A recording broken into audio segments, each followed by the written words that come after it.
Future Rogue, why are you doing this? What's the reason for all this chaos?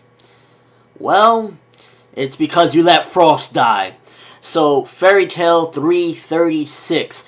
Now, this chapter, while it gave a conclusion to some of this, seemingly, it also had a bit of problematic aspects to it. Let me explain. First of all, the diary that Future Lucy left behind, supposedly Future Lucy, we don't know if it was a setup or whatever the case may be. We don't know whose diary. It could be somebody wrote, hey, this is me, Future Lucy, and I wrote this and that to make things go their way, because we've seen that before. But this diary, if this is indeed Future Lucy's diary, then why does she know how the hell, like, if the gates get destroyed, everything will be reversed, you know, according to this journal?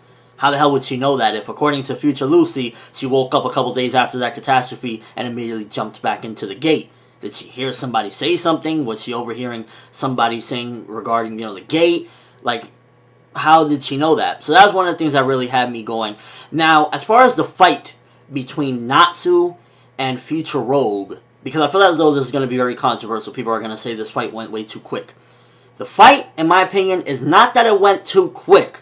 Because if you think about it, they've been fighting for, what, a good 10 chapters now? They've been fighting.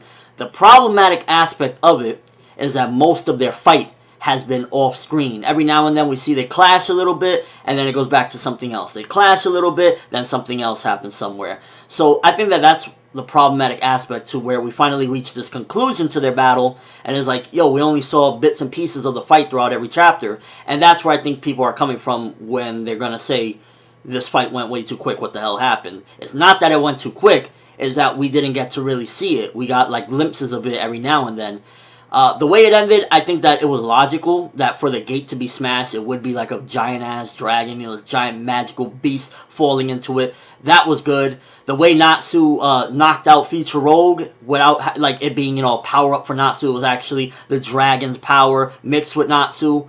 Well, you know, that is a power-up technically, but it's not like Natsu on his own saying, you know, I'm gonna stop you for my friends. You know, he actually had something that legitimately makes it so that he knocked them out. That was good as well. But the pacing is where it was at. It's just like, how do you spread out the final battle, seemingly final battle, with, you know, like just bits and pieces, and then when we get to it, it's just like the final knockout. There's where I feel as though it went wrong. And also, if this is the end of it, is everyone else's fight's going to end off screen as well with the dragons? Because for the most part, it feels as though they've been, like, just holding off. Like, yo, we got to just hold them off in time. And if Future Rogue, you hear me? Future Rogue gets knocked out, are all of them going to stop? Are they just completely under the spell of Future Rogue? That's another question that gets brought up with this whole thing. Because it's like, what, you know, exactly to what extent is his control over the dragons? Now, in my opinion, I know I'm obviously not a mangaka or whatever, but the way I feel as though it should go is I don't think that this should be the end. Maybe the end of Future Rogue's bullshit, but I think that this is the time for Acnologia to show up if he's going to show up in this arc. I think that this is exactly where the Acnologia should just pop up and chaos should go. If it was me, if I wrote this chapter and I was ending this chapter, I would have ended the chapter with Natsu having Future Rogue on the ground, looking up, and something is eclipsing them, and it's like, yo, what is that? And it's in the shape of the Acnologia. That's how I would have ended this chapter and would have made it like, okay, this war ain't over yet.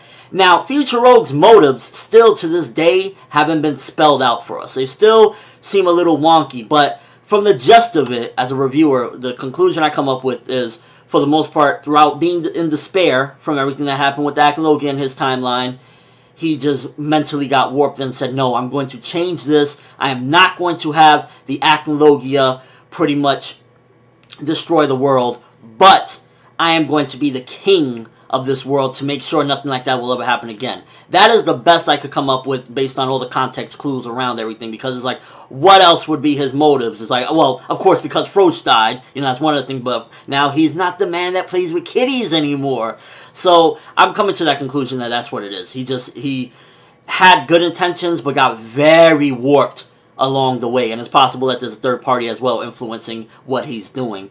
Overall chapter, it was problematic in certain aspects, but it also brought a conclusion, seemingly. So it's like, where do you really go with this one? I don't know. I was like, I'm not excited. I'm not totally disappointed. I'm in the middle.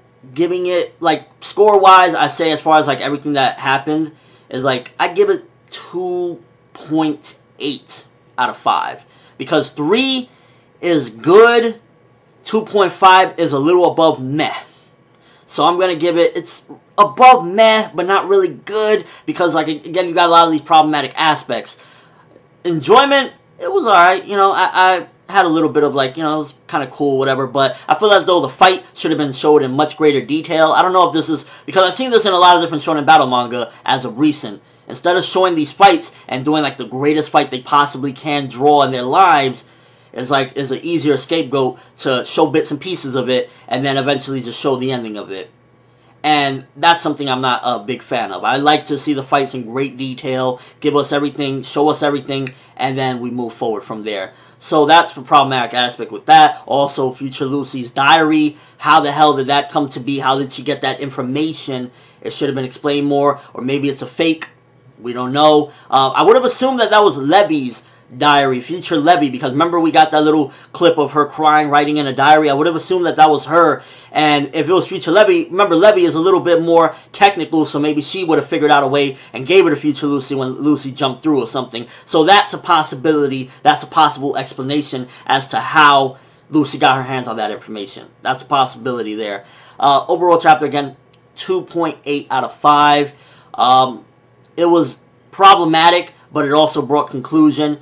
And it also gave a legitimate explanation as to why the machine was smashed and how Natsu was able to knock Future Rogue down.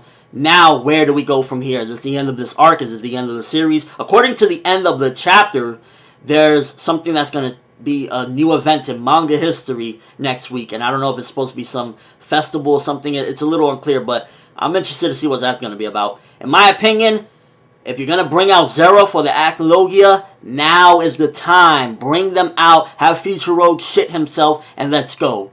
That's where I think we should go with the next, page or next chapter or two, if we're going to continue this. If not, just end this already and let's move on to something else, because now it's getting a little, very muddy. Not little, very muddy. The timeline, everything so there's multiple timelines. There's Future Lucy's and Future Rogue's. But if you smash this machine, then everything will go back to, a lot of it is very muddy. Again, this isn't a time travel manga, but I would like for the time travel to be a little bit more consistent, make a little bit more sense as far as, when one thing happens, it affects the other timelines and not, these kind of arbitrary rules. Let me know what you thought of the chapter. First of all, the whole thing with Future Lucy's diary. How did she get her hands on that information? Do you think that, it's what I said pretty much, where it was Levy that wrote that down? Levy's very smart with a lot of these things. We've seen in the past she's very smart when it comes to technical things. Maybe she got her hands on this information, gave it to Future Lucy and said, go, go, go. What are your thoughts on that? And the fight between Natsu and Future Rogue. What do you think about it? It made sense, but it needed to be shown in much greater detail and shouldn't have been wrapped up that way. It should have been...